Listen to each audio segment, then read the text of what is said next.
Alright, what's up guys? New deck profile today. I'm doing one that has been requested like crazy since the beginning of the channel. It is actually Blackwings. It's something that a lot of people have been asking for a really long time. This deck is created originally by PB. It is basically a very consistent deck. It sets up an infinite negate almost every single time. You don't even need needlefber or anything. You just basically need a handful of Blackwing cards, which you're always going to have because you're playing Blackwings, but it is a very consistent deck. But let's get to the deck profile here. We play 3 copies of Blackwing Boar the Spear. This card basically just special summons himself, and this one's really cool because he summons himself when you control a Blackwing, but he's not. That special summon is not once per turn. It is on a lot of them, but it's not on him. So you can special summon him, and then you can bounce him to your hand, then you can special summon him again, which is really useful. We played 2 copies of Blackwing Sephiroth the Elite. You can drop this down to 1 if you really wanted to, but because this is like mostly Blackwings, it's actually beneficial to play more than one, because sometimes you just want this as your normal summon, and then you'll go into another one later on. You know, it's not terrible to draw, and it gives you other options later on. 1 Blackwing Breeze. This card is another one it's fairly good. This one, basically, you get to special summon it whenever you add it by any sort of card effect. So even if you add it by the card effect of... I mean, usually you'll add it with Black Whirlwind, but sometimes you'll add it with an XYZ monster, the Y-Strix, and you can special summon it right off the bat. And of course it is a tuner, it's a level 3, it helps you summon some of your larger... what are they called? Some of your larger synchro monsters. Then we play 2 copies of Blackwing Gladius the Midnight Sun. Basically, this is just free special summon the card. 3 copies of Gale. Yet again, another special summon. Now, some of these have secondary effects. Now, this card, for example, can have your opponent's attack, which is useful in the grind game. It's useful when you're going second. But for the most part, most Blackwings you will be using for their just special summon effects. Then we play 3 copies of Chris, the Crack of Dawn. Awesome name. Same situation. This is one of the better ones that you want to see in your opening hand, because he is a level 4, so he can kind of... You do at some point have to XYZ summon, so it's better if you have the level 4s up front in your hand. You don't have to, but he is very useful. He's another one that special summons himself. But with this one, of course, you could see, like for him, for example, you can only special summon him with his effect once per turn, whereas with the previous one I showed you, Boar, you don't. It's not once per turn, but this is. Then we play 3 copies of Blackwing or Onishi the Squall. This is another one, basically super duper cool. Free summon, and he's a tuner. He's a level 1 tuner. He's a very comfortable number. Helps you go into like Boar Old Savage Dragons and stuff like this. Then we play 3 copies of Blackwing Gust the Black Blast. This one is somewhat different. This one is more so like Cyber Dragon, where if you control no cards, actually not Cyber Dragon, more like Photon Thrasher, where if you control no cards, you can basically special summon him for free, but you have to control no cards. So be very careful, because there are occasional situations where, you know, you'll activate Black Whirlwind. Don't do that. This should always, if you have this in your opening hand, this should always be the first card that you special summon, because it is, you know, obviously you have to have no cards. So even if you activate Black Whirlwind, you kind of just screwed yourself. But yeah, very good for that. 2 copies of the, I guess I was almost going to say newest. I mean, yeah, it's technically one of the newer ones. The Southwind. This card is, again, he's fairly useful too. Wow. He's fairly useful too, because when he's normal summon, you can special summon a banished Blackwing monster, and you will be banishing them off of Black Whirlwind. Not Black Whirlwind, you'll be banishing them off of Allure of Darkness, because we do play Allure of Darkness, and it is somewhat usable. Sometimes your monster will get called by the grave too. There are various situations. And then its second effect just basically has like grind game effects, where you can just basically move wedge counters around, and it's got its uses. Then we've got 1 Blackwing Pinaki, the Waxing Moon. He's just basically another one of your tuners, and when he is used for a synchro summon during the end phase, you get to search. So this is another one of those, like, you know, it's always good to have a few grind game cards in your deck. it's good to set up like a crazy board, but sometimes, you put it in a weird position where, you have to keep playing. Like they break your board, or maybe they break your board, but they leave you with some resources, and you have to keep going with the game. You can't just put everything into one single board. Then we played 3 copies of BlackWing Harmatan the Dust. This is another one free special summon, but he also, when you special summon him, you can gain levels equal to the other Blackwing monsters on the field. So you have to control a Blackwing, and then you can special summon him, and you will gain levels basically for that Blackwing. And that's very, very helpful for synchro summoning, because it can help you get into one of the larger Blackwing monsters just very easily. Then we played 2 copies of Blizzard of the Far North, basically another one of these ones that, this is not one of the ones that you can, this is not one of the Blackwings that you can special summon. As a matter of fact, it can't be special summoned at all. But this card is this is one of your better normal summons of the deck, because when it is normal summoned, you can special summon a level 4 or lower Blackwing monster from your graveyard, which again is very useful. You don't have a lot of normal summons in this deck. Your only normal summon is really this and the South Wind. Those are your only 2 like real normal summons. But outside of that, like, you could just normal summon any Blackwing monster at any time. It's really not that big of a deal. Alright, then we've got some consistency card. We play the Caligo Crow, which is, if you control a dark monster, you can special summon for free. It's a wing beast. It helps with link summoning, but it also helps with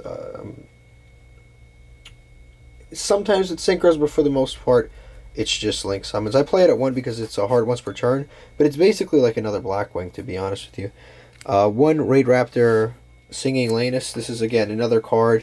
If you need a level 4, basically it special summons itself whenever you, if you have an XYZ monster on the field, you can special summon this for free, and you will nearly always have an XYZ monster. You'll have either Force Strix or Cyber Dragon Infinity, so you will almost always in your combo have this available to you.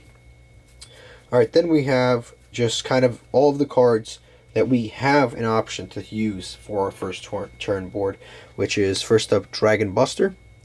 This card basically you attach, just to be clear, you attach this to your monster with Union Carrier. Union Carrier is a card that allows you to attach any monster in your deck, equip it to a monster, and it has to have the same attribute or type of that monster. So most of our deck is dark. You can target one of your dark monsters and then attach a dark monster to it with Union Carrier, which is going to be the Buster Dragon. This allows us to lock our opponent out of special summoning from the extra deck, which is very useful. And I play it just for versatility, because sometimes you want to go for a different kind of board. Then we play 1 Barrier Statue of the Stormwinds. Again, the new-ish Link monster, which is the simorgh Bird of Sovereignty, allows you to special summon a wing beast at the end of your turn, which can be either the Barrier Statue or the next card, which is the Miss Valley Apex Avian. Both are suitable. And then of course we have our other target for Union Carrier, which is Thunderbird. So you can do one of 2 things. You can either, I'll just show you real quick. You can either, and both boards are fairly strong. You can either go for the Infinite Negate or just the Frustrating Floodgate, as I would say. So you can either attach this with Union Carrier and then special summon Apex Avian, which will give you an Infinite Negate. And the way the Infinite Negate works is when this card, Thunderbird, is returned to your hand, you can special summon it. That's his effect. And then Mist Valley Avian is when your opponent activates a card once per chain, so you can't do it multiple times per chain, you can return a Mist Valley card to your hand. So it's a really cool lock that you set up on this side, which is you can activate the Apex Avian, return this in your small trap card zone to your hand. This will get special summoned, and you will negate their card, and then the next card they activate, you will activate this, return it, and this gets special summoned. It basically is not once per turn. So you can either set up an Infinite Negate, or you can stop them from special summoning non-wins, and then stop them from special summoning from their extra deck. Both lockouts are pretty good, and again, you use them both. Sometimes your opponent's expecting this, so you go for this. Like sometimes they'll be expecting this combo, so they'll side in like a Kaiju or Raw Sphere mode. So you just go for this, and then they can't Raw Sphere mode you because, well, they can Raw Sphere mode you because it is a normal summon, but they can't Kaiju you because, you know, you have to special summon a Wind, and most of the time they're playing Gamma Seal, or they're going to try to Lava Golem you, but they can't, and then they're locked into their extra deck. So it's basically like a cool mix-up that you can do. You can go either way. But yeah, we play all of those. You can, again, cut those if you want to. Then we play one Mecha Phantom Beast O-Lion. If you need to go into the Crystron needlefber play, which you don't need to do, you can use that. Then we play 3 copies of Black Whirlwind for our spells. This basically on normal summon lets you search a Blackwing monster. It's not a hard once per turn, so if you have 2 of these, you can search 2 Blackwing monsters. So I mean, this card is awesome. It really is great, and it's a continuous spell, so you can actually bounce it for one of the better cards in your deck. Sorry, I have a brain wipe real quick. For Zephyros the Elite, you can bounce him basically, and you give up nothing because it's a spell. You just reactivate it. Then we play 1 rank up Shave Force. This you can actually search completely for free with Y-Strix, and then yeah, Y-Strix lets you summon a monster, and then when you summon a raidraptor XYZ, you get to search this for free. This card basically you have to pay half your life points, and if you pay half your life points, you can target a XYZ monster in the graveyard, and then raidraptor XYZ monster in the graveyard, and then summon a monster with a higher level than that, and basically overlay it. This will let you summon the Infinity on top of raidraptor 4-Strix. Really, really good. So on top of having infinite negates, you get another negate, so if they activate 2 cards per chain, you can stop them both, basically. It's really cool. Then for our more consistency cards, you play 3 Call by the Grave, because we want our combos to really go through.